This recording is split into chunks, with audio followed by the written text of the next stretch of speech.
Vamos dar início, então, ao primeiro trabalho dentro do ciclo de cultura espírita. Vamos debater o assunto o Espiritismo na Era da Globalização.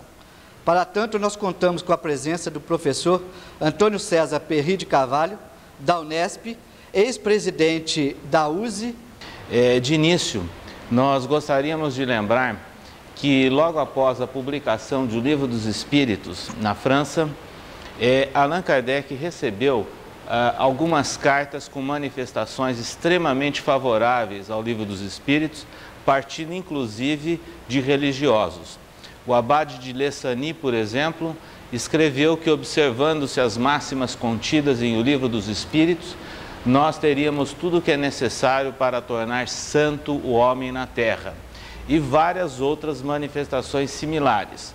Porém, quando veio a lume o livro Evangelho segundo o Espiritismo, com as interpretações acerca das palavras do Cristo, é que houve uma reação mais intensa e uma preocupação de que o Espiritismo estaria entrando num campo religioso propriamente dito, e a partir de então, vários movimentos foram encetados contra as obras espíritas e que redundaram alguns anos depois com o Auto de Fé de Barcelona, que naquela oportunidade representava já uma perseguição às primeiras obras de Allan Kardec.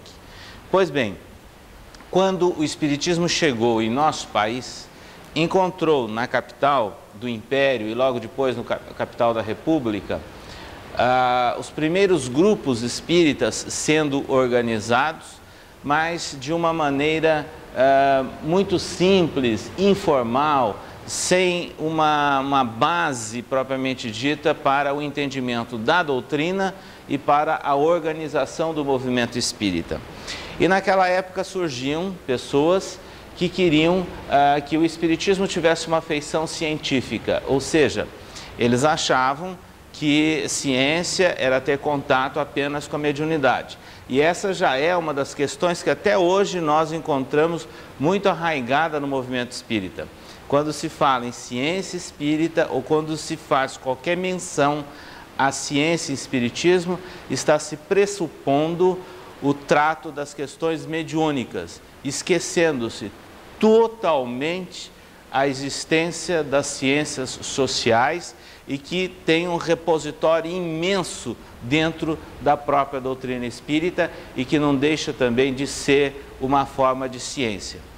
Essa influência, de certa forma, positivista, né, que nós encontramos desde o início das atividades espíritas, fez com que, então, os primeiros agrupamentos na cidade do Rio de Janeiro, alguns quisessem que o movimento fosse mais experimental, outros se preocupando com a questão religiosa e mais centrados em Evangelho segundo o Espiritismo. Havia, portanto, uma divisão entre místicos e científicos.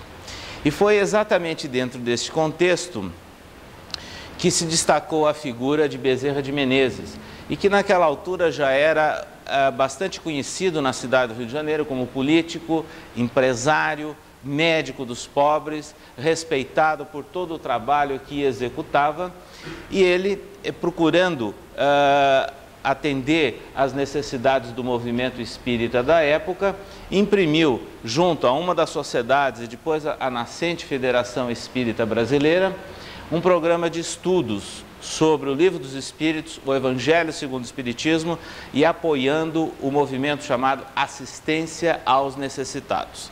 Esse fato é muito importante porque ele assinalou um marco no movimento espírita brasileiro.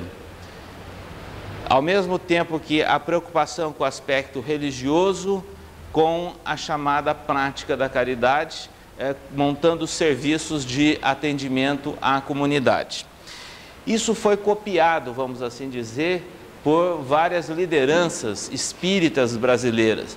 E se nós buscarmos a história de Eurípides Barçanufo em Sacramento, de Carbachútel em Matão, ou de Anália Franco aqui em São Paulo, de Batuíra em São Paulo, são histórias de certa forma similares, porque tem o aspecto mediúnico de atendimento aos necessitados da matéria, com receituário, de orientação espiritual e, ao mesmo tempo, alguma forma de prestar a chamada caridade, de atender às necessidades sociais da população.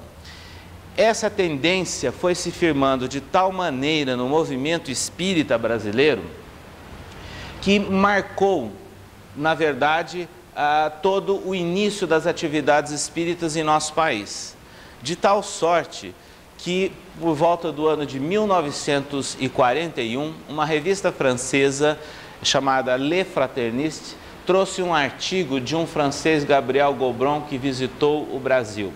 E ao retornar, ele faz ali um relato sobre a viagem, as suas impressões sobre o movimento espírita brasileiro, dizendo o seguinte, que ele ficou muito impressionado, porque o espiritismo brasileiro é a caridade em marcha.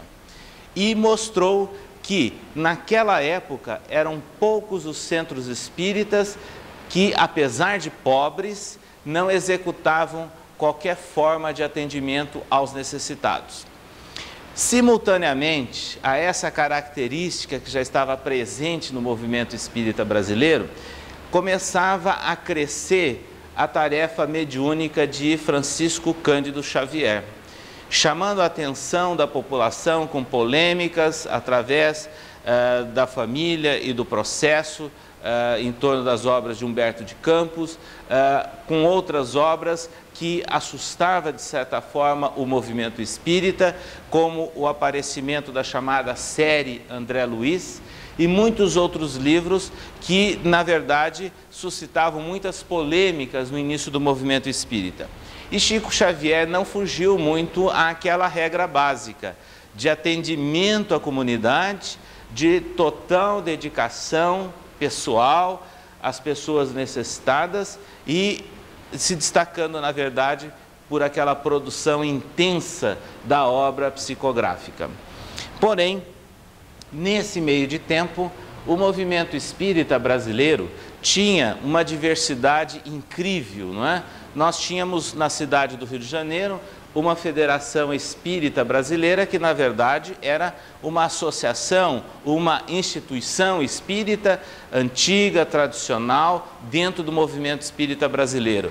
Mas foi aqui em São Paulo que nasceu a chama, propriamente dita, do movimento de unificação, com alguns lidadores espíritas que, insatisfeitos com o que encontravam na cidade e no estado de São Paulo, na década de 30, na década de 40, começavam a fazer reuniões essas que foram patrocinadas pela já existente FEESP, Federação Espírita do Estado de São Paulo, que, por convocação de Edgar Armon, realizaria um congresso, o primeiro congresso estadual do Espiritismo em São Paulo, para tratar dos assuntos de unificação e com várias teses a serem apresentadas, considerando as dificuldades que existiam no movimento espírita, inclusive com influências que eram consideradas danosas de políticos que estavam se utilizando do movimento espírita e outras coisas mais, e foi exatamente nesse ambiente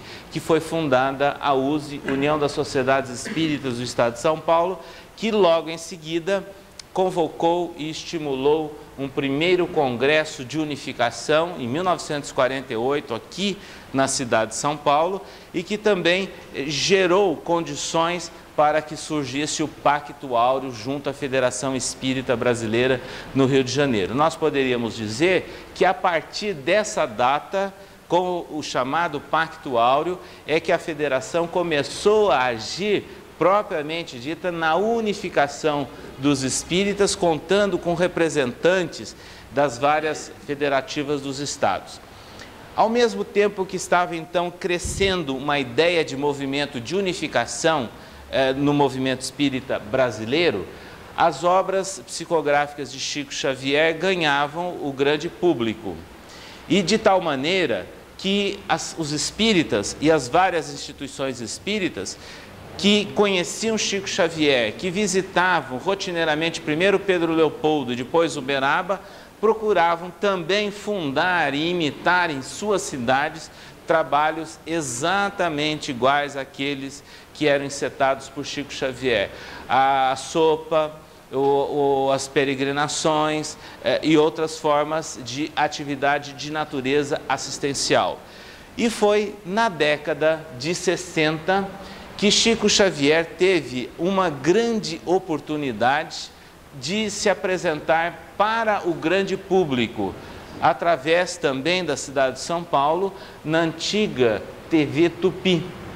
Momentos em que se realizava o Pinga Fogo, com a participação inesquecível de Herculano Pires, de parapsicólogos da época, religiosos, políticos, etc., de tal maneira que aqueles programas tipo Pinga Fogo chamavam muita atenção do público. Haveria alguma relação entre homossexualismo e transexualidade no sentido reencarnatório?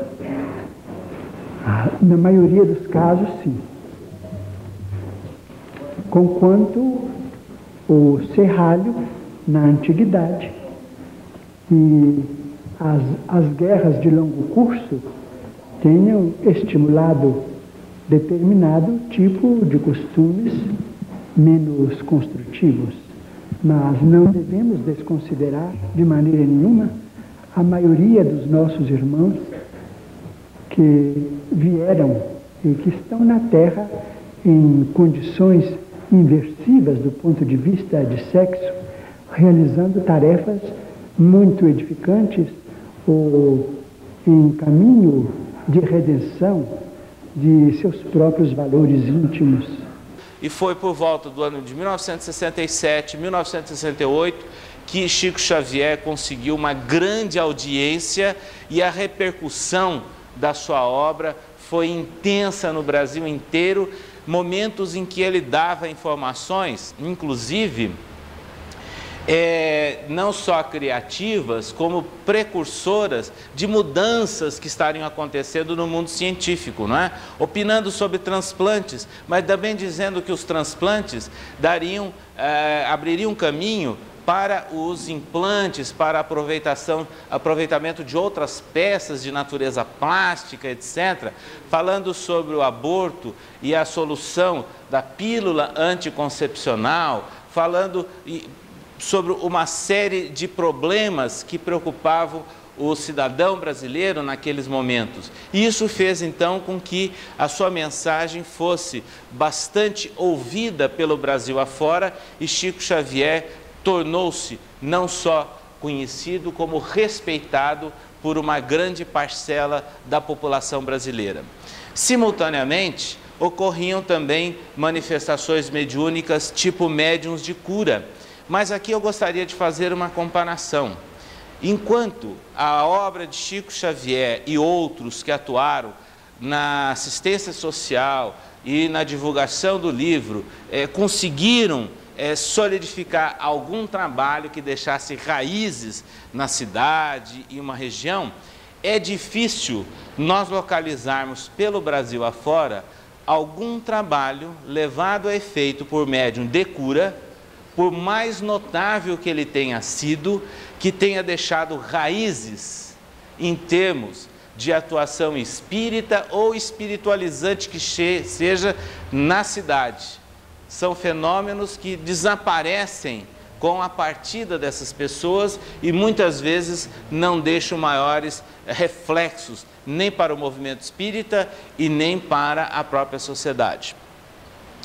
Ora, esse conjunto de fatos que nós começamos a verificar a sua expansão no movimento espírita, fez com que esse movimento espírita, que antes era perseguido no passado, havia muito preconceito, de repente o espírita passou a ser respeitado, o espírita passou a ser admirado, de tal maneira que há também alguns fatos que vale a pena nós situarmos.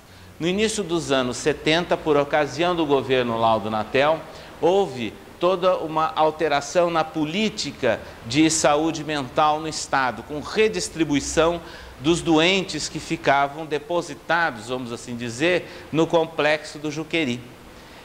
Esses doentes foram principalmente redistribuído para as então 25 instituições de saúde mental espíritas que existiam no estado de São Paulo. De certa forma, então, era um reconhecimento do poder público, um reconhecimento de órgãos do governo do estado, pelo trabalho sério que era executado pelos espíritas. Isso também era retratado pelas reações da população de uma forma geral. Nas cidades do interior, onde tradicionalmente aquelas festas, né, que movimentam toda a cidade, sem dúvida alguma, as quermesses são pontos culminantes, né, em todas essas cidades. Mas, junto com a quermesse, tem aquelas campanhas continuadas para a construção de templos religiosos, etc. Então, nas cidades do interior, onde a comunidade fica muito mais próxima, né, do que está acontecendo, do que está sendo construído, começou a verificar o seguinte, que os espíritas, eles, na verdade, quando eles pediam, eles construíam rápido. Quando eles pediam, eles demonstravam serviço de imediato para a população, através das obras assistenciais, diferente, portanto, das várias religiões que estavam acostumadas a pedir e repassar essas verbas, às vezes, para outras regiões e outros países. Ora, esses fatos fizeram com que o espírita passasse a ser respeitado e fez com que alguns artistas de televisão e alguns diretores também na área da televisão começassem a elaborar programas de interesse para nós espíritas e utilizando de temas espíritas. Foi quando surgiu a Viagem, nos anos 70 ainda, e outras programações que foram levadas ao ar naquela oportunidade. É lógico que esses programas, quando foram levados ao ar, não é para atender o espírita e não é para contribuir com a divulgação do pensamento espírita, do pensamento mediúnico, nada disso. Simplesmente porque vende. Só porque vende. Ora, vende por quê? Vende porque o povo tem interesse. Se o povo tem interesse, é sinal que aquelas ideias já foram divulgadas em tal nível que chama já a atenção e torna o produto vendável. Então essa, na verdade, é a razão de entrarem os programas de televisão e novelas utilizando temas com princípios espíritas ou princípios semelhantes à doutrina espírita. Não necessariamente por um idealismo como nós podemos imaginar. É lógico que vários idealistas estavam presentes ali, aproveitando, né, essas oportunidades, esses momentos todos. E nessa oportunidade, nos anos 70, uma pesquisadora norte-americana, uma brasilianista, né, doutora Ann Tiller, esteve várias vezes aqui no Brasil fazendo pesquisas sobre os cultos mediúnicos. E esse trabalho que ela fez gerou uma publicação numa revista da Universidade da Califórnia, no ano de 1979. E a doutora Tiller, naqueles momentos, já dizia que era raro encontrar no Brasil uma família onde alguém da família, ou algum conhecido, ou algum subordinado, não tivesse qualquer relação ou conhecimento com fenômenos mediúnicos, em geral. Então, ela fazia estimativa que metade da população brasileira estaria direta ou indiretamente relacionada com os cultos mediúnicos. E ela passa a analisar os vários cultos mediúnicos oriundos da África, dos indígenas, e cita inclusive aquilo que nós colocamos entre aspas, o espiritismo importado da França, em se referindo à obra de Allan Kardec, né? E o movimento espírita sob a orientação das obras de Kardec, que se disseminou aqui em nosso país.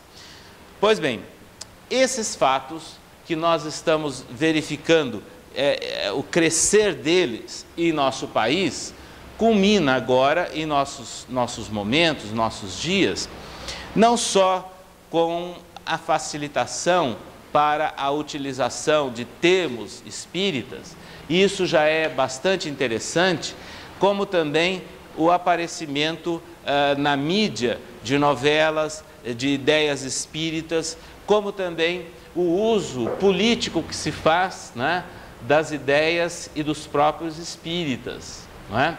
É evidente que muitas vezes os homenageados em recintos públicos e oficiais são homenageados pelo bem que fizeram, pelo respeito que tem na comunidade, mas, sem dúvida alguma, há um certo oportunismo político aí também, porque isso faz com que aquilo chame a atenção da população, aquilo conquiste mais votos, né, perante uma grande parcela da população e os coloca também na mídia, né, pelo fato de estarem numa cidade, às vezes, média ou numa cidade pequena, homenageando algumas personalidades espíritas destacadas. Ora, hoje em dia, quando nós temos um movimento espírita com essas características aqui no Brasil, e nós começamos a dialogar com as pessoas e observar o que elas pensam e como elas reagem. E costumeiramente, nós encontramos observações as mais interessantes. Ainda hoje, eu tive 2 contatos, um pessoal e um telefônico, muito interessante, numa banca de jornal, aproveitando o momento que eu precisava fazer uma xerox e levando a várias revistas espíritas, a pessoa que me atendia viu uma foto de Chico Xavier. Quando ela viu a foto de Chico Xavier, ela parou e disse assim: mas esse não é o Chico Xavier? Eu falei: é ele. Mas eu admiro muito essa pessoa, eu gostaria demais de ter conhecido o Chico Xavier. E começou a falar de Chico Xavier, e isso nós encontramos em várias partes do Brasil, não é? Então, necessariamente, aquilo tudo que Chico Xavier projeta para a população não significa que essas pessoas sejam espíritas ou que elas estejam absorvendo as ideias espíritas, mas ele, embora seja usado também, não é, até para marca de preces e pedidos que hoje são publicados aí em jornais como matéria paga, mas nós notamos que há por parte da população um interesse muito grande pela figura, pelo trabalho de Chico Xavier. Ora, ainda atendi um telefone hoje, quando a pessoa me solicitava que escrevesse um artigo. E esse artigo seria traduzido para circular em grupos espíritas ou de simpatizantes espíritas fora do país.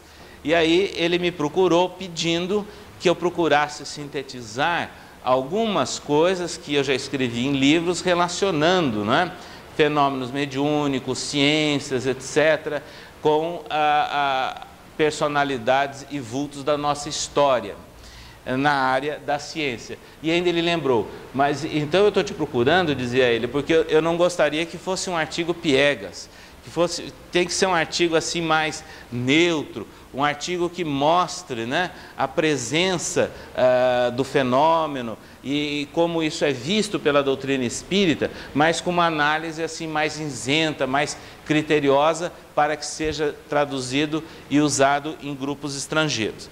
Então vejam essas coisas que nós estamos mostrando para nós entendermos este problema da globalização, para nós chegarmos no problema propriamente dito da globalização.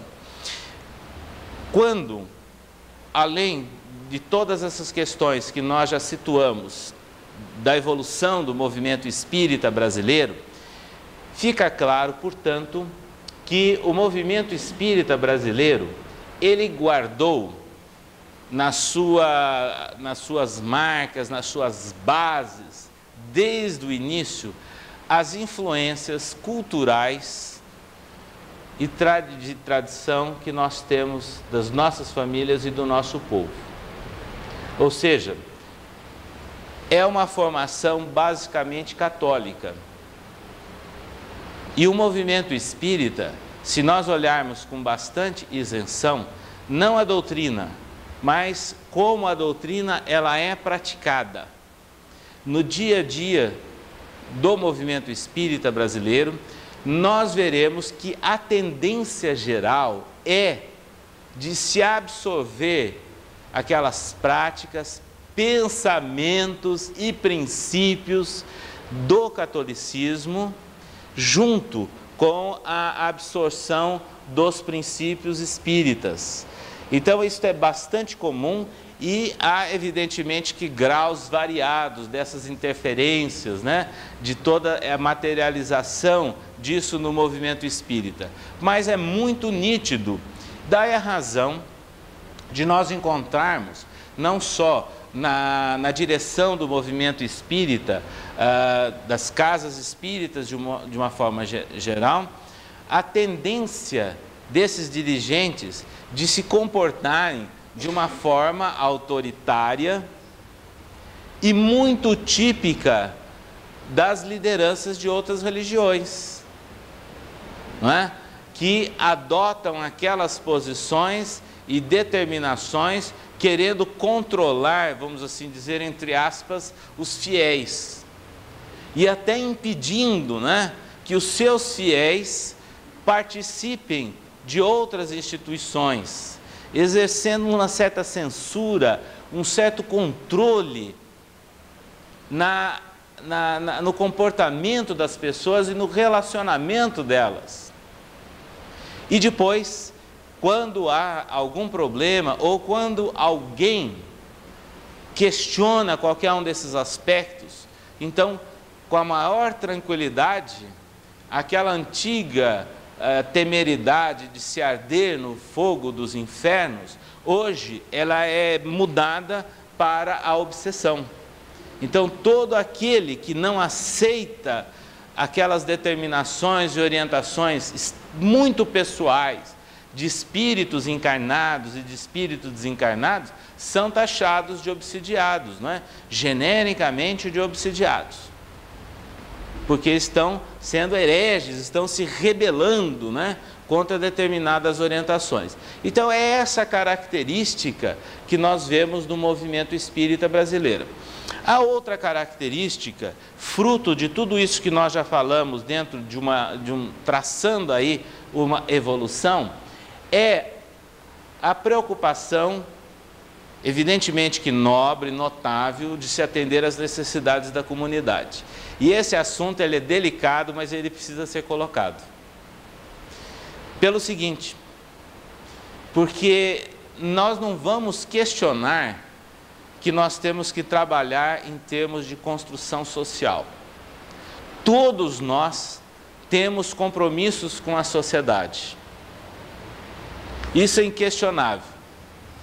Porém, aquela ideia de que nós temos que nos dedicar ao próximo, ao próximo, ao próximo, ao próximo, faz com que nos esqueçamos de nós mesmos e do próximo mais próximo, que é todo aquele grupo familiar que nós temos responsabilidade. Ora, essa extrema, entre aspas, dedicação ao próximo, gera aí algumas incoerências muito sérias no movimento espírita. E algumas pessoas dentro do movimento espírita e lideranças passam até a se justificar perante a sociedade usando o escudo da caridade ou usando o escudo da mediunidade, porque na verdade passam a ser os passaportes que eles terão para serem valorizados dentro da sociedade que nós vivemos. E nós não podemos esquecer de uma pitada psicológica em tudo isso que nós falamos, porque todos nós temos ambições, todos nós queremos progredir, e é natural, e toda pessoa quer mostrar que é capaz, que ela tem condições.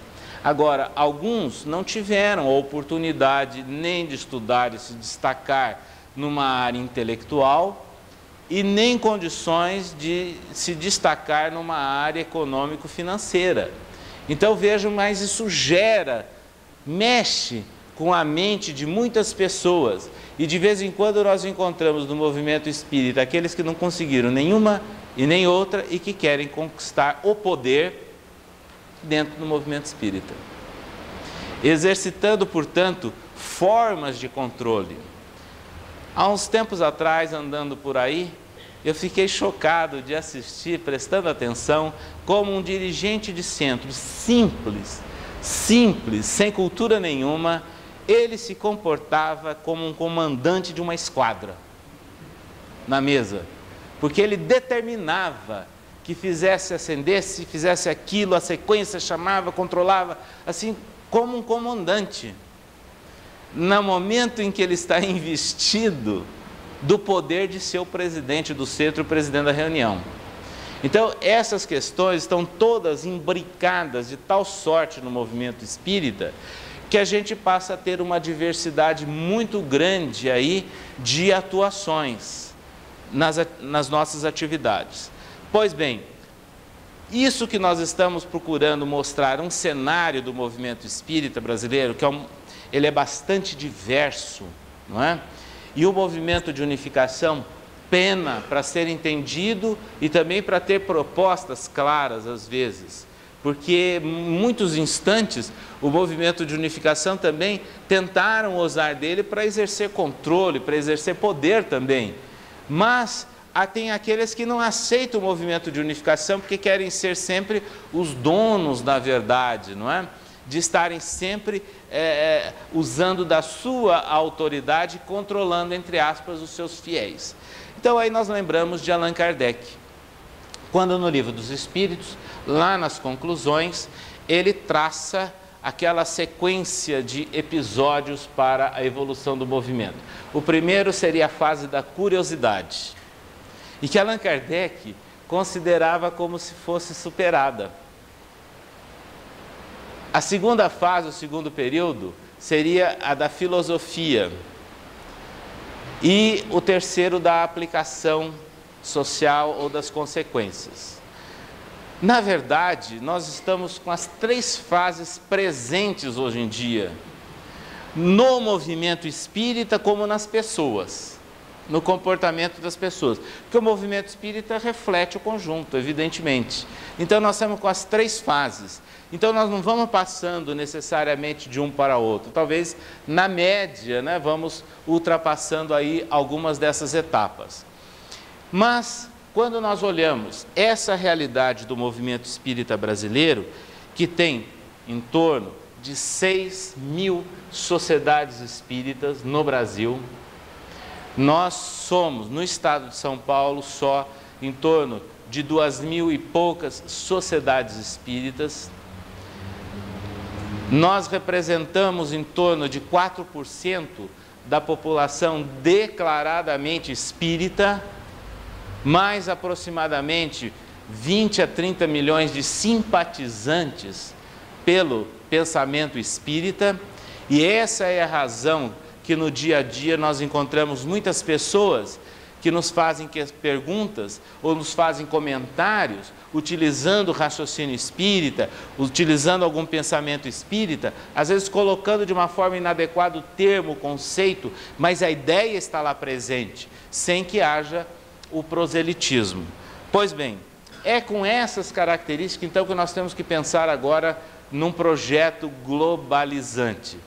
Vamos então lembrar que a globalização ela vem acontecendo de várias formas e de várias etapas, através dos meios de comunicação, desde do rádio, que foi uma grande revolução, a televisão via satélite e agora a informática e, mais recentemente, utilizando-se da internet. De tal maneira que nós vivemos numa aldeia global. Só que nessa aldeia global e nesse projeto de globalização está melhor quem tem um poderio econômico, quem tem boas condições econômicas.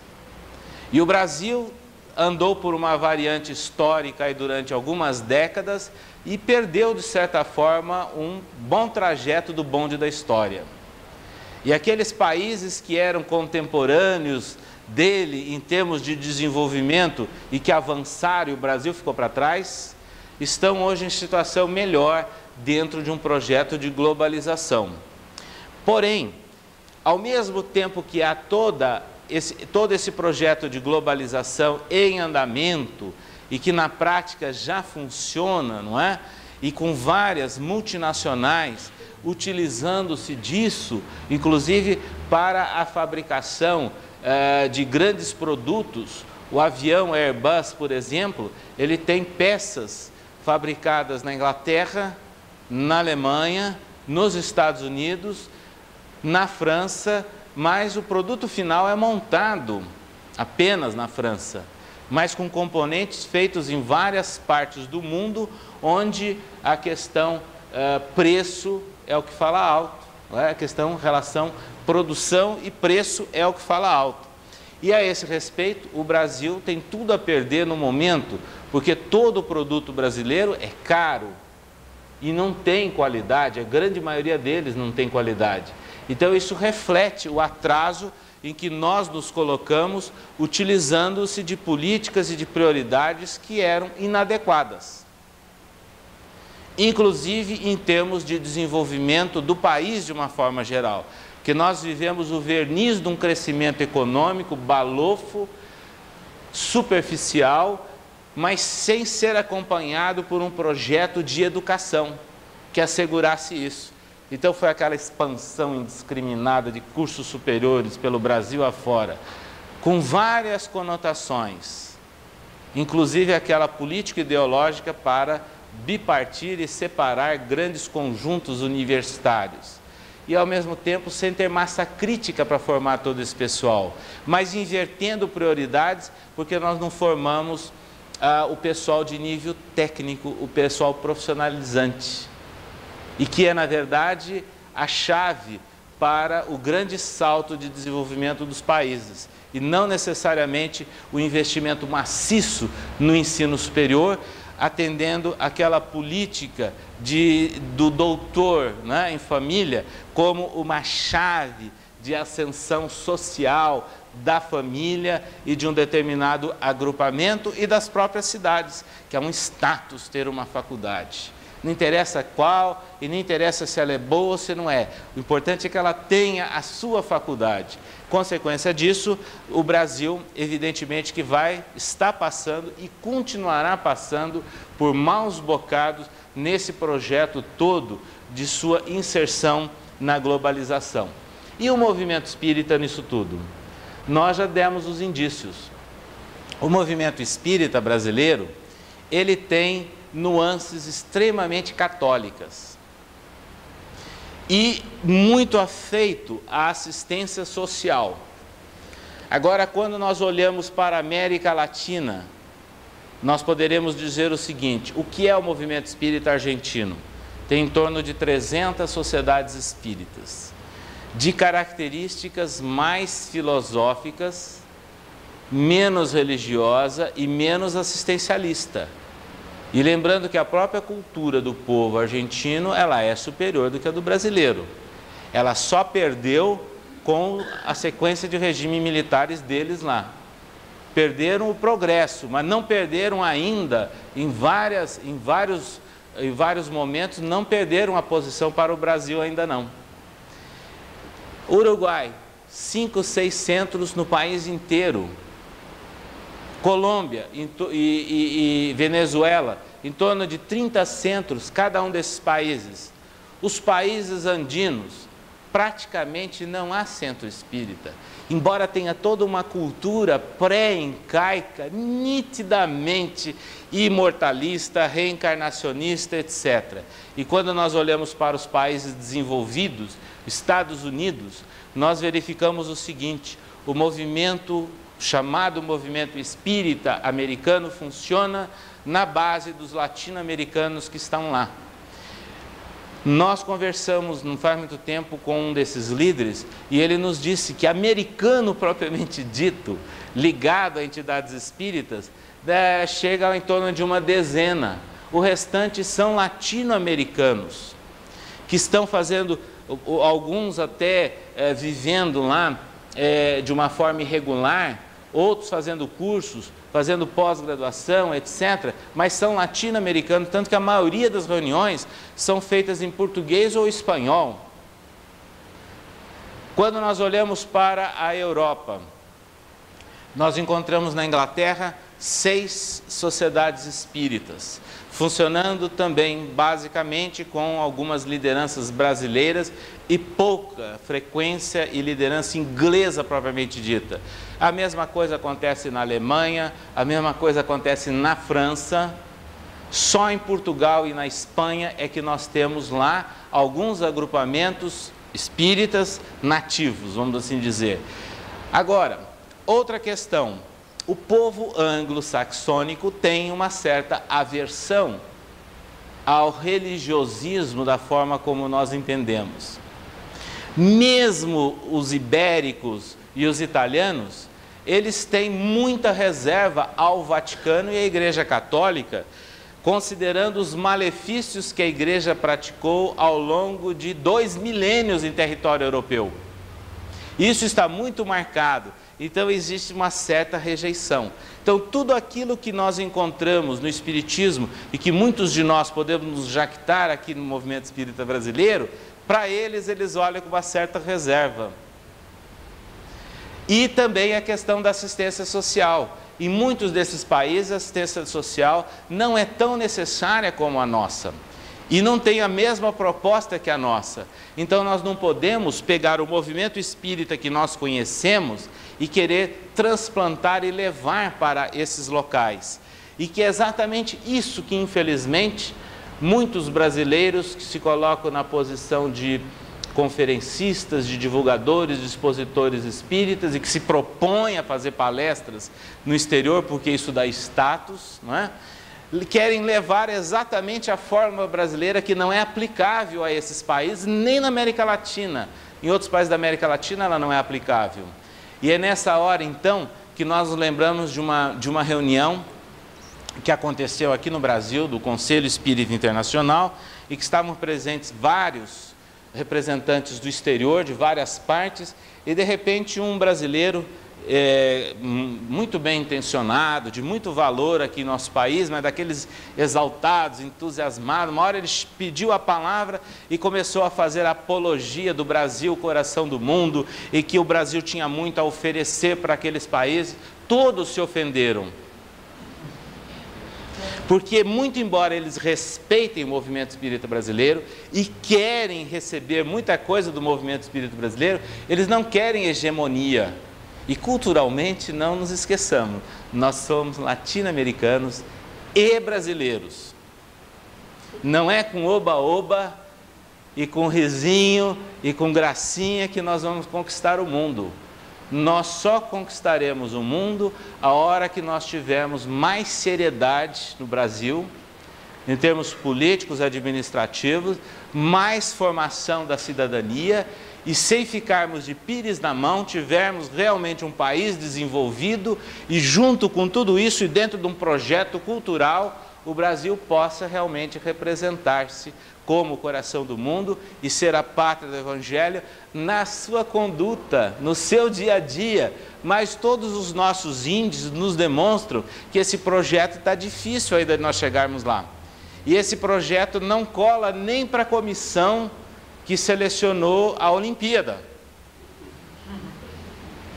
Então nós temos que tomar cuidado com a mania de nós brasileiros nos acharmos os melhores, os maiores, os selecionados. Já houve outro povo no mundo que se julgou o escolhido, o melhor e falando em nome de Deus. Nós temos que tomar cuidado com isso e lembrarmos que nesse projeto de globalização, nós, sem dúvida alguma, podemos participar e devemos participar, mas com respeito à diversidade, conhecendo as nacionalidades, as suas culturas, as suas tradições e sabendo aproveitar esses instantes e levar a mensagem espírita que seja coerente.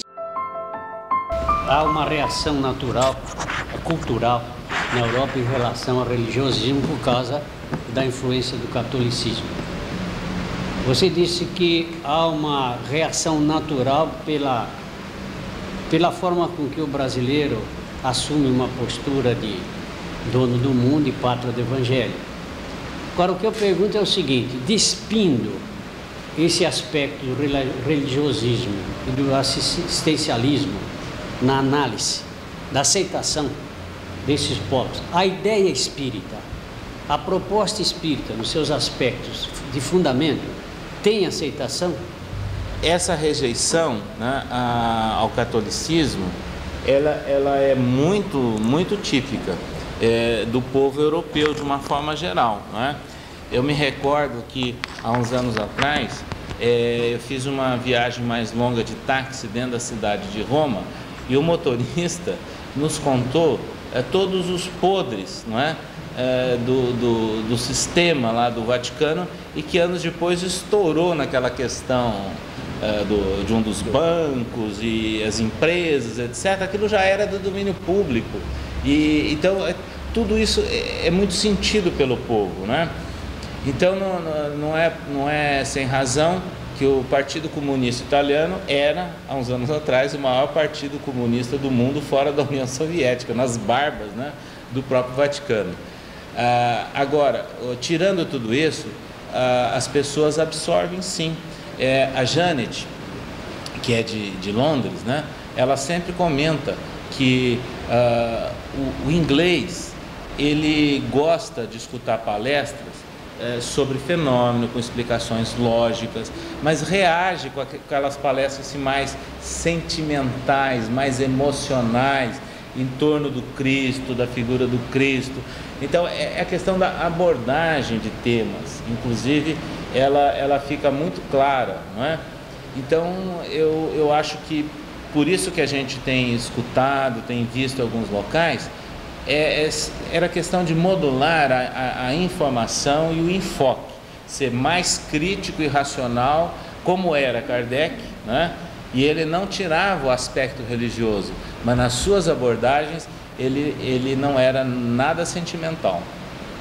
César, a preocupação, eu estou vendo uma dificuldade. Por um lado, você mencionou, muito bem colocado, que cada país tem a sua cultura e que o modelo espírita que nós temos aqui, sofrendo essa forte influência religiosa, que esse tripé fica muito fortalecido demais e os outros capenga, não serve. Nós não podemos forçar esse modelo.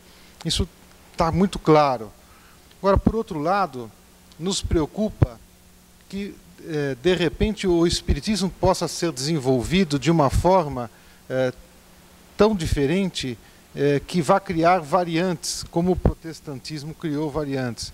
Quer dizer, que tipo de cuidados, que tipo de precauções poderíamos ter para evitar isso e respeitar as diferenças dos povos? Bom, essa questão ela é muito séria. Porque isso na prática já existe, né? Toda essa diversidade.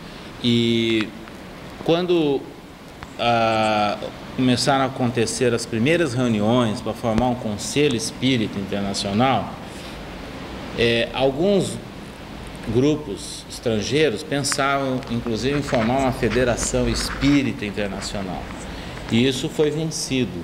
Então se caiu na ideia de se formar um conselho e que não teria nem presidente, que teria um secretário-geral e que teria a participação das pessoas, e que esse conselho ele só funciona nos momentos em que reúne, né, os países. Uma das ideias essa que está andando, ela é muito recente. Esse conselho ele tem, na verdade, quase 5 anos de criação. E eu sei que estão sendo levados ao Conselho algumas dessas questões.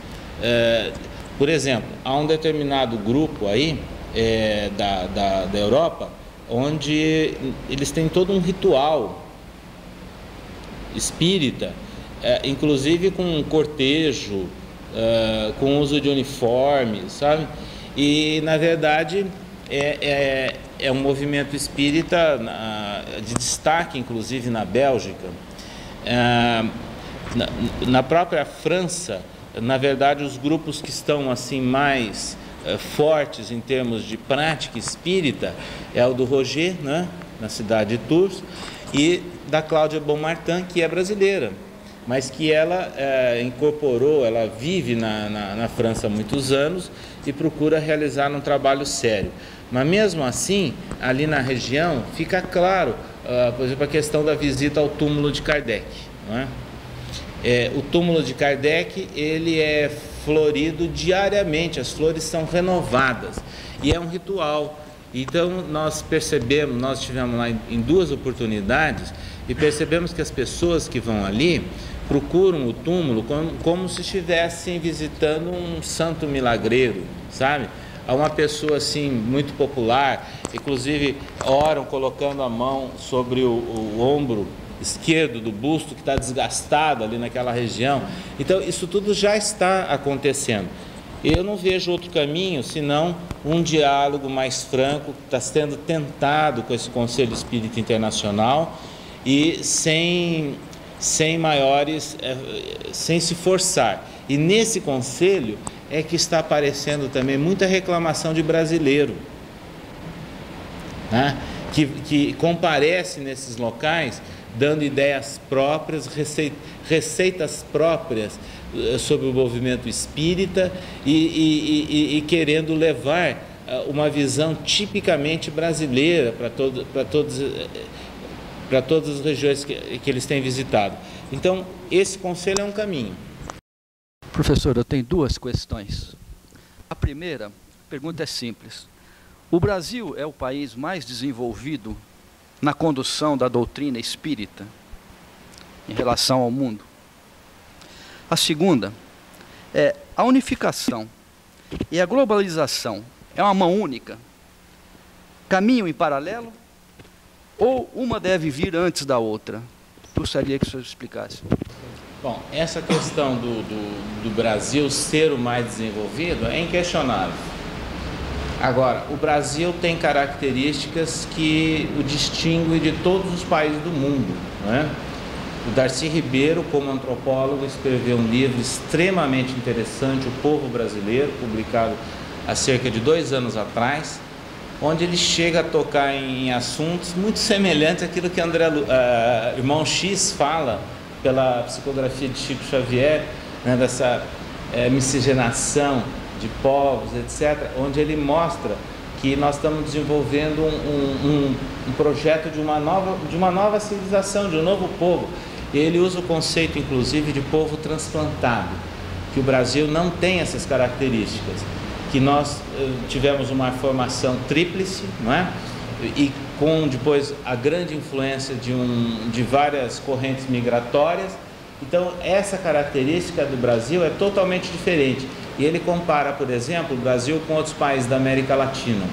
A própria Argentina que eu citei, quem vai a Buenos Aires, vê em Buenos Aires uma Paris, né? Guardadas as devidas proporções.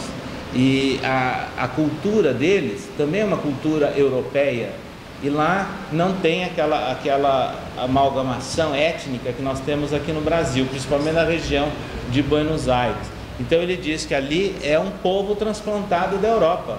Da mesma forma que ele diz, a maneira de agir do americano e do australiano e do sul-africano é a mesma coisa da Inglaterra. Inclusive nas questões raciais e de dizimação de indígenas, né? Que ele, como antropólogo, ele dava vários exemplos ali. Então o Brasil ele é diferente. Então essas características do espiritismo está se desenvolvendo dessa forma, assim, mais aberta e de uma forma muito progressiva no Brasil. Olha, não há dúvida nenhuma que lendo o livro do Irmão X e lendo o livro de um antropólogo e verificando, a gente há de chegar à conclusão que nós estamos sofrendo uma experiência não é? Em termos de formação de uma base de uma nova civilização. Então isso já nos distingue de qualquer outra nação, inclusive da América Latina. Agora, a questão da unificação, é interessante essa comparação entre globalização e unificação. Antigamente os países também lutavam pelos seus domínios de outras formas, não é? E outros projetos que, entre aspas, unificacionistas, mas forçados, como o de Napoleão, o de Hitler e de outros, né, pelas armas, caíram por terra. E agora nós estamos vendo aí o surgimento da comunidade econômica europeia e de vários movimentos regionalizantes como o Mercosul, NAFTA, etc., né? E que são complicados dadas as desigualdades econômicas de cada um desses países, né? Mas não deixa de ser uma forma de unificação. E isso daí é interessante para nós raciocinarmos no movimento espírita, lembrando que no movimento espírita nós podemos, aí respeitando a comparação, conviver entre Paraguai e Brasil dentro do movimento espírita, as mesmas disparidades que há dentro do Mercosul, não é? Então é um exemplo interessante para a gente aproveitar para o movimento de unificação, lembrando que a unificação não pode pensar em padronização, é respeito à diversidade e estímulo a crescimento conjunto. O Brasil, por exemplo, agora no Mercosul, tem todo o interesse que a Argentina não tenha nenhuma queda aí, que não haja desvalorização do dinheiro deles, a mesma coisa com as dificuldades que o Paraguai, o Uruguai e outros países vêm atravessar. A mesma coisa deveria acontecer no movimento espírita. O centro espírita em si, né? Parece que no Brasil é consolidada essa ideia de centro espírita, uma instituição. Em outros países tem essa diferença. E como que você vê isso, né? Enquanto centro espírita local, um ambiente de harmonia para os trabalhos da casa, como que vocês veem isso? E é essa a maior dificuldade do brasileiro entender. Porque como nós temos um manancial muito rico de informações, né, sobre doutrina espírita, sobre centro espírita, sobre organização de centro espírita, muitas vezes fica difícil, né, nós entendemos que pode ser praticado o espiritismo com uma organização um pouquinho diferente da nossa e dentro desses países. E para começar, da questão do espaço, principalmente nos Estados Unidos, na França e na Inglaterra, é praticamente impossível os grupos espíritas serem proprietários de sede própria. Não são, e eles alugam. E alugam como? Alugam horário. Porque é tão cara a locação que não dá para alugar uma sede para ficar como nós temos as nossas sedes, que às vezes com vários momentos ociosos. Não. Eles alugam a segunda-feira à noite, das 19 às 23 horas. A locação é essa. Então lá dentro da sociedade tem um armário que pertence ao grupo, não é? Então começa daí a dificuldade desses centros. E tirando esses países desenvolvidos, tem outras questões políticas e ideológicas presentes também, né? No Equador, se não me falha a memória, o centro espírita se chama Escuela Heliosófica. Na Guatemala. Exatamente, Escuela Heliosófica. Não pode usar o termo centro espírita por uma questão política lá, tá? Você está com a camiseta de Cuba. Nós estivemos em Cuba e conhecendo alguma coisa lá como é praticada a religião em Cuba, né? E o governo de Fidel Castro, ele evidentemente que ele causou uma série de restrições que não são totalmente injustas, não aos exageros que a Igreja Católica fazia ali em Cuba, mas ele permitiu, sob certo controle, a ação católica e também dos médiuns, né, da santeria, que seria a nossa Umbanda. Então essa age livremente lá, que é o culto popular do cubano, porque o do cubano ele é semelhante ao nosso baiano, que tem um alto predomínio do negro, do mulato e da influência africana. Então é muito semelhante. E ao mesmo tempo o movimento espírita de lá ficou restrito, funcionando de certa forma restrito, mas ficou. Agora, eles souberam se amoldar a uma nova situação política lá. Em vários países, então, isso é possível com pequenas adaptações. Eu acho que nós temos que entender essas situações e não exigir que os centros nos vários países reproduzam exatamente as condições brasileiras. Ô César, você falou que no início do movimento espírita aqui no Brasil houve uma assimilação da assistência social, da caridade, não é? Você citou inclusive que dirigentes de várias outras regiões assimilaram isto. Agora, como nós sabemos que há uma inter-relação invisível e visível, eu lhe pergunto, essa predominância, essa tendência assistencialista teria sido também influenciada por espíritos? E se sim, que linha de pensamento teriam tido esses espíritos? Eu não tenho dúvida que foram influenciados por entidades espirituais ligadas a esse espírito, a essa essência do povo brasileiro. É típica do povo brasileiro. Por exemplo, aqui em nosso país, então nós notamos orientações espirituais, inclusive em livros e outras verbais, bem nessa linha e bem típica dessa linha. De repente, a gente conhece pessoas que têm o nascimento acontecido aqui no Brasil, mas na sua maneira de ser, de pensar, eles não incorporam nenhuma das coisas que os brasileiros tanto se ufanam. E às vezes, então, esses daí não incorporam exatamente as mesmas culturas, as mesmas tradições. E, aliás, dentro das famílias, né, brasileiras, algumas famílias vivem no Brasil, mas elas não absorveram ainda a cultura brasileira. Elas falam mais forte a cultura do país de origem, né? Então, eu acho que tudo isso está presente, inclusive na diversidade dos espíritos que nos orientam. César, o que você acha da tradução de obras espíritas para os outros países? Kardec já está sendo traduzido, evidentemente, as obras de Chico ainda o serão ou já estão sendo. Nos fale um pouquinho a respeito disso aí, porque a gente acha que o livro vai mexer um pouco com essa cultura espírita lá fora. A pergunta do Américo, ela é muito interessante.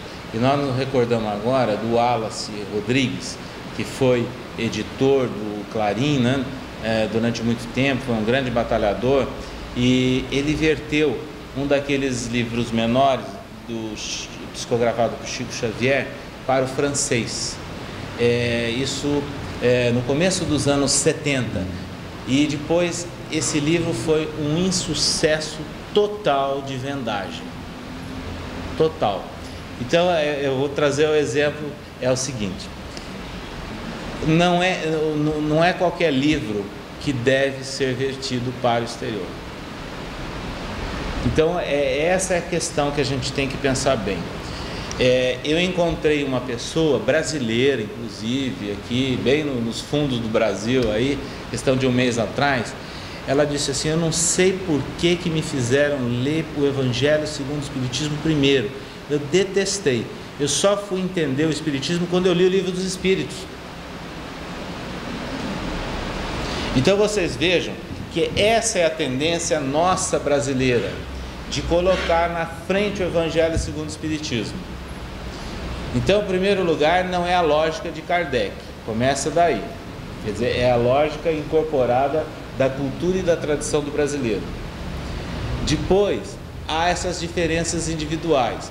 Então, vamos imaginar um livro mais vendido na Inglaterra, que a Janet nos contou há pouco tempo atrás, das obras de Kardec, sabe qual era?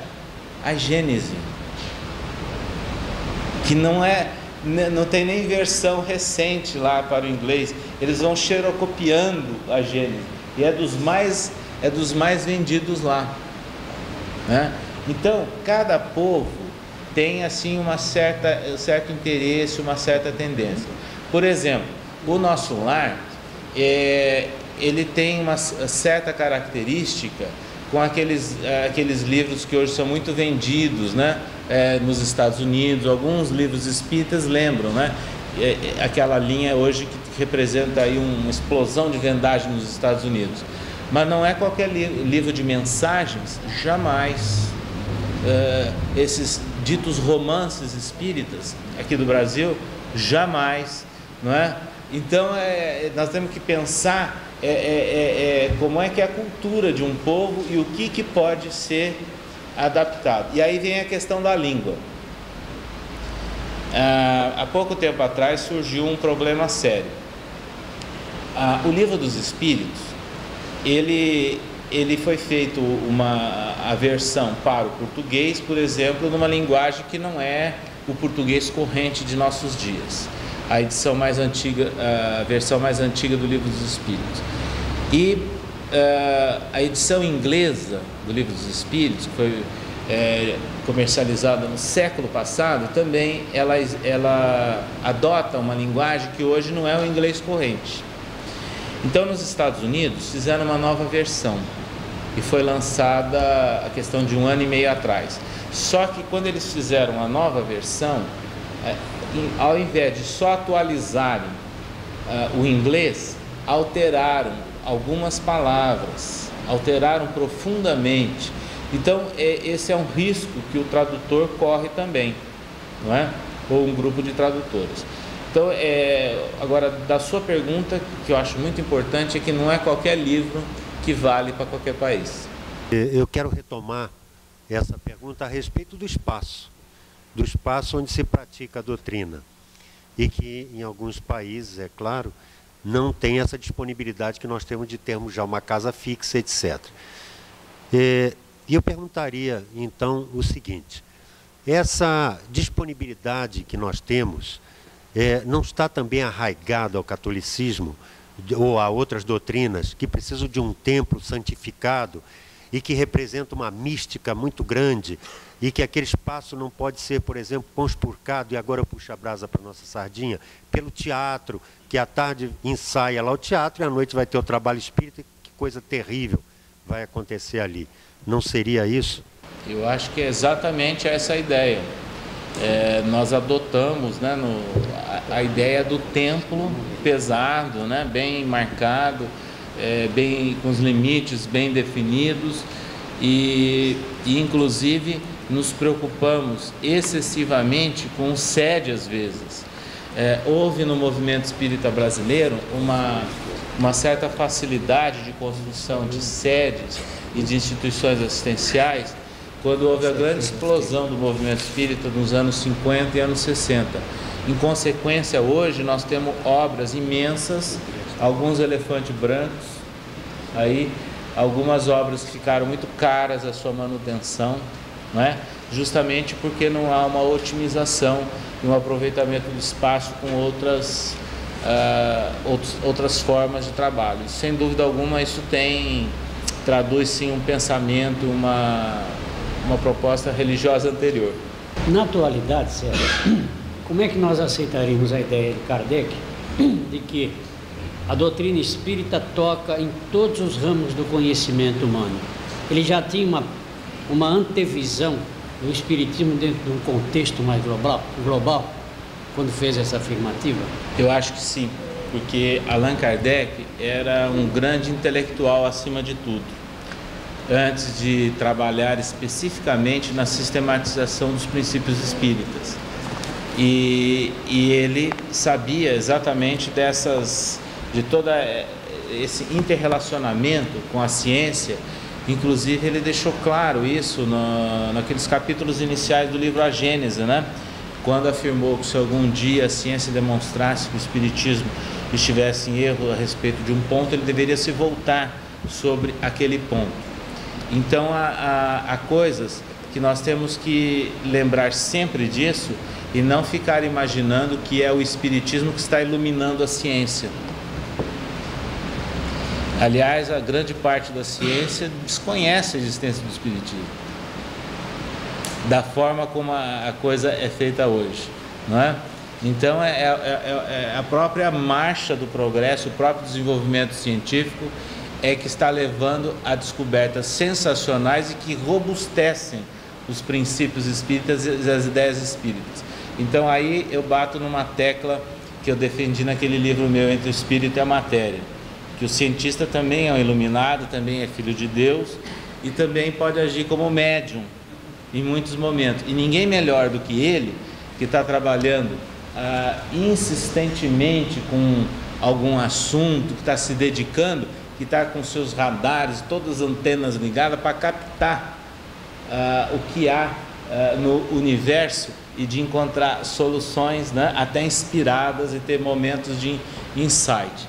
Então é exatamente aí é que a gente tem que chegar, que o Espiritismo não é um caminho exclusivo para nós descobrirmos o homem e todo o universo. Vamos ao Eduardo. Eu queria fazer uma pergunta, porque aquela comparação a respeito dessas entidades que organizam a globalização, entre aspas, a globalização da economia, entendido, porque a globalização tem vários aspectos, com a unificação. Eu achei interessante essa colocação. Eu queria que você aprofundasse esse tipo de concepção, pensando como é isso no concreto. A OMC, mesmo o Mercosul, esses próprios trabalhos de unificação do mercado global, elas têm um caráter que mantém um certo autoritarismo e uma certa dificuldade de entender a diversidade. Aqui no Brasil, no movimento espírita, nós temos um discurso, tal, de fraternidade, aquela coisa bonita, tal, interessante, mas a gente tem a mesma dificuldade de entender a diversidade em certos pontos. Quando isso atingir ao nível global, ele começar as diversas diversidades, se é que eu posso dizer assim, começarem a ser expostas, como que concretamente na política da unificação concreta sendo exercida, a gente vai conseguir trabalhar isso. Há um discurso e a prática está muito mais aquém, né, do discurso. E o caminho para se melhorar esse quadro não é nem tanto falando em unificação e traçando muitos rumos e muitas propostas de unificação. Na minha opinião pessoal, o melhor caminho para se obter um projeto, vamos assim dizer, de globalização ou de unificação espírita, seria com a divulgação maior da doutrina espírita e das obras básicas de Kardec.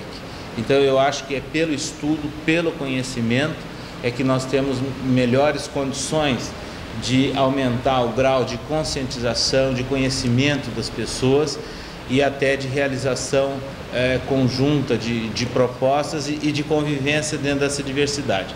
Porque é o não conhecimento, por exemplo, do pensamento de Kardec e o predomínio das nossas tendências religiosas do passado que cria barreiras, inclusive, para o entendimento da diversidade, para o entendimento de uma ideia de unificação. César, como que você entende, por exemplo, o que a gente está assistindo, principalmente nos países da Europa, aquela imigração, né, a imigração constante, trazendo grandes problemas para vários países da Europa, e como a gente vai trabalhar isso, o espiritismo, vendo, por exemplo, todo o problema da imigração que está ocorrendo na França, trazendo problemas econômicos vários, o problema do desemprego. Como está abordando essa nova mudança de sociedade dentro desses países que estão sofrendo esse tipo, tanto os Estados Unidos como a França, como outros países da Europa, devido a essa unificação? Como que a gente pode reentender a caridade, reentender o espiritismo como uma forma de prática de estar diminuindo e quebrando esses preconceitos que existem em relação a quem está sendo, que o país que, vamos dizer assim, está sendo invadido e o invasor, assim, essa coisa da imigração que está trazendo tanto problema, principalmente para os países da Europa. Eu vou dar uma interpretação usando a ideia da reencarnação. Eu acho que quem conquistou o mundo lesou muita gente e tem a lei do retorno. Eu penso dessa maneira. Então, por exemplo, não é de surpreender que a Inglaterra hoje ela está invadida de muçulmanos, de africanos, de asiáticos. Os Estados Unidos está invadida de japoneses, de vietnamitas, né? Coreanos. Então, cada vez mais. Então, e eles não só têm bairros como eles estão dominando a economia em alguns lugares ali. Então eu acho que, de certa forma, está acontecendo a lei do retorno. Aqui no Brasil também acontece essa lei do retorno, não é? Você vê que o Paraguai é um dos grandes produtores de soja, é um dos grandes produtores de açúcar, tem um dos maiores proprietários, né, da vizinhança de carros brasileiros, não é? Agora, nós não podemos esquecer que o brasileiro arrasou o Paraguai, dizimou injustamente o Paraguai no século passado. Isso a nossa história não fala dessa forma. Constrói aqueles heróis, aquelas coisas, mas a guerra do Paraguai foi uma chacina que houve, simplesmente uma chacina. E agora nós temos a lei do retorno, quer dizer, nós já construímos Itaipu para dar energia para eles e para nós. E todos os nossos produtos saem por lá, né? Estão sempre saindo por lá. Então, isso de certa forma é a lei do retorno. Agora tem um outro aspecto. O outro aspecto é que todos esses países que se desenvolveram muito e que se fecharam muito, né? Por isso que eles se desenvolveram mais rápido também, eles têm que aprender a lei da solidariedade e da fraternidade, e alguns forçados. Então aí esse problema social que é criado pelos imigrantes vai causar problemas seríssimos nesses países todos, não é?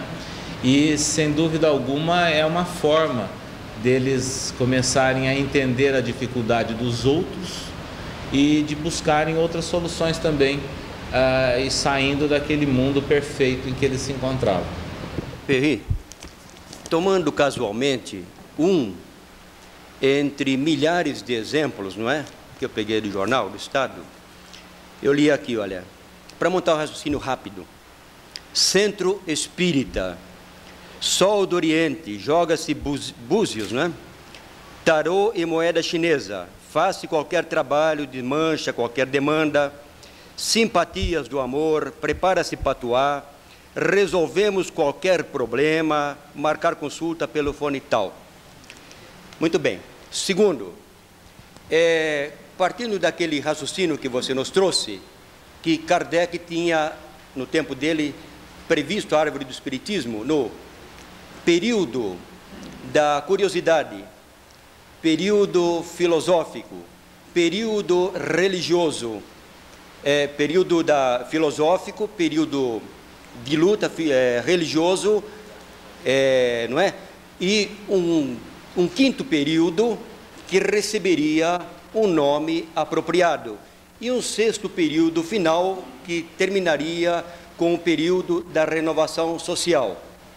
Considerando que nós não podemos eliminar o efeito, porque até nós temos problemas quando às vezes eu falo, sou espírita, mas vocês fazem despacho, não sei o que, não, eu sou kardecista, eu até utilizo o adjetivo kardecista para poder simplificar. Então, considerando que nós não podemos eliminar o efeito, eliminaríamos então a causa do problema. Qual é o seu raciocínio? O que você pensa se nós, em homenagem, considerando que existe confucionismo, maometismo, budismo, se nós homenageássemos Kardec com o termo kardecismo? Eu não sou favorável a essa personalização. Eu prefiro ainda utilizar o termo espiritismo, doutrina espírita. Eu acho melhor do que a personalização em Kardec, como há em confucionismo e outras coisas mais. Agora, essa questão de se misturar, não é? O centro espírita com todas essas práticas, e que são rotineiras, não só no Brasil, como em outros locais, só se resolve com o esclarecimento da doutrina e com a educação do povo. Eu diria que algumas dessas coisas aí, inclusive, não são contrárias à educação do povo, fazem parte da cultura do povo. Mas nós temos que lutar para que o povo tenha mais educação, mais conhecimento, para não cair em algumas esparrelas. E o Espiritismo divulgando a sua doutrina para que não haja a confusão. Eu acho que o melhor caminho é a difusão da doutrina espírita. Vamos ao Ivan.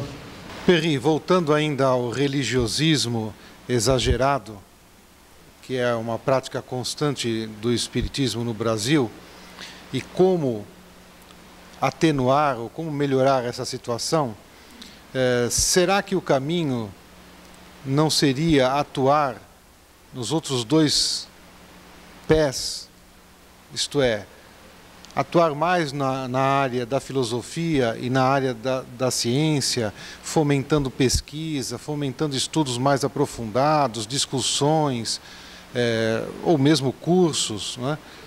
Talvez seja esse espaço que não foi ocupado que privilegiou e que facilitou o crescimento muito grande do pé chamado religiosismo. O que você acha que o movimento poderia fazer em prol dessa situação?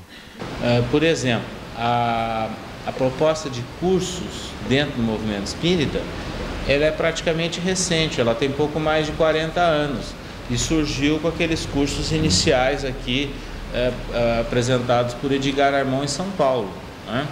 Mas nós não podemos esquecer que a questão curso, ela começou a ganhar corpo nos anos 70 e inclusive com uma resistência de diretores da época da Federação Espírita Brasileira e que depois absorveram, os novos dirigentes absorveram e montaram inclusive uma campanha de estudo sistematizado que tem pouco mais de 10 anos. Então eu diria que tem estados do Brasil que só praticam, só colocam em suas atividades aquilo que é levado pela FEB, que tem menos de 10 anos de experiência de curso. Então é tudo muito diverso e muito recente no Brasil. E é exatamente essa dificuldade de estudos e de implementação de cursos que gera esse quadro. E que no passado, inclusive, os dirigentes mais antigos, eles eram contrários, né? Porque eles só pensavam em dar sopa ao pobre, na prática da caridade e na reunião mediúnica. E quem não fizesse isso estava desenquadrado e era obsidiado. Ô Perry, me diga uma coisa.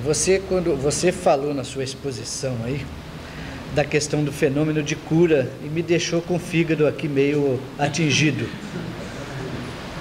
Você disse que o fenômeno das curas não deixou rastros.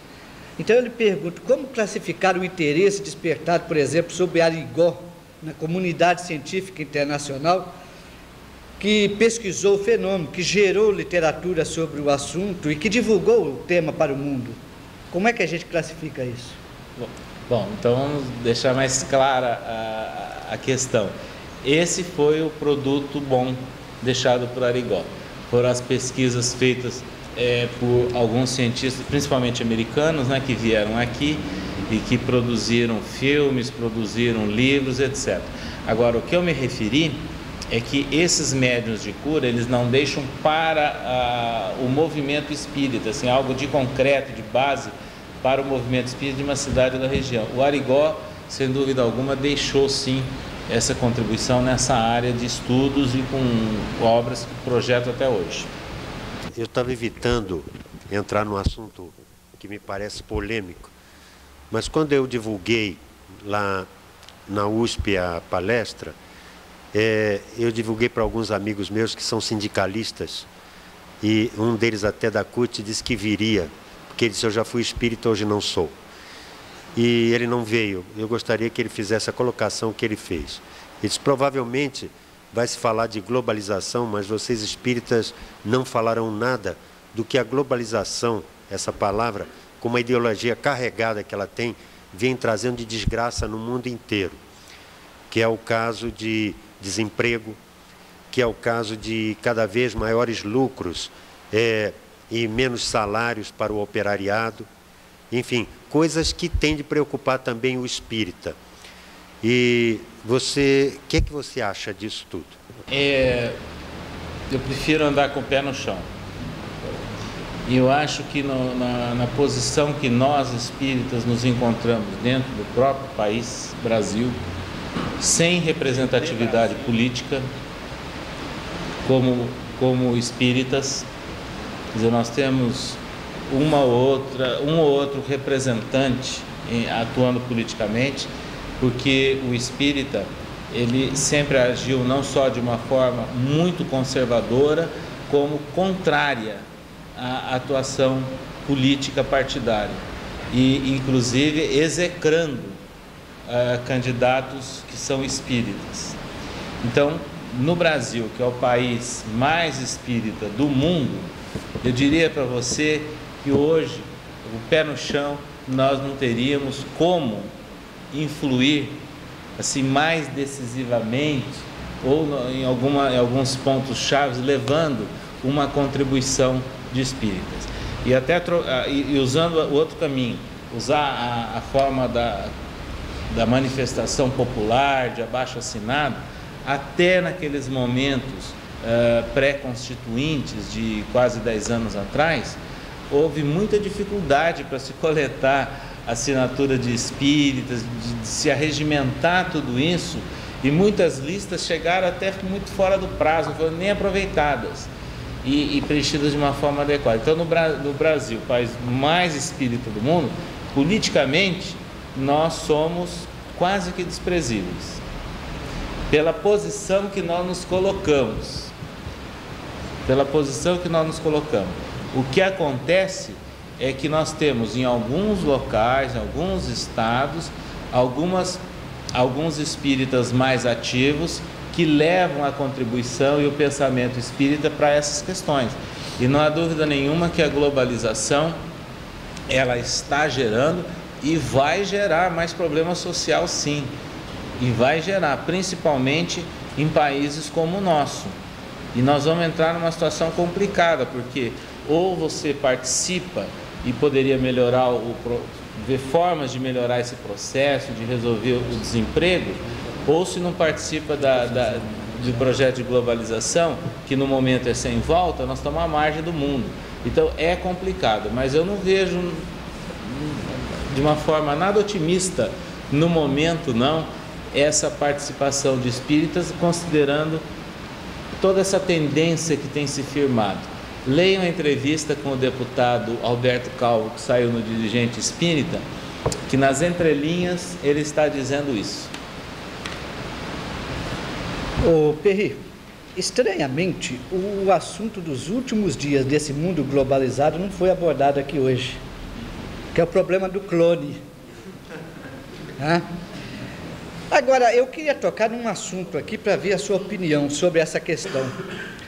Um teólogo, professor da PUC, foi ao rádio e disse que o problema do clone é mais das religiões reencarnacionistas do que propriamente das que ele chamou de religiões monoteístas.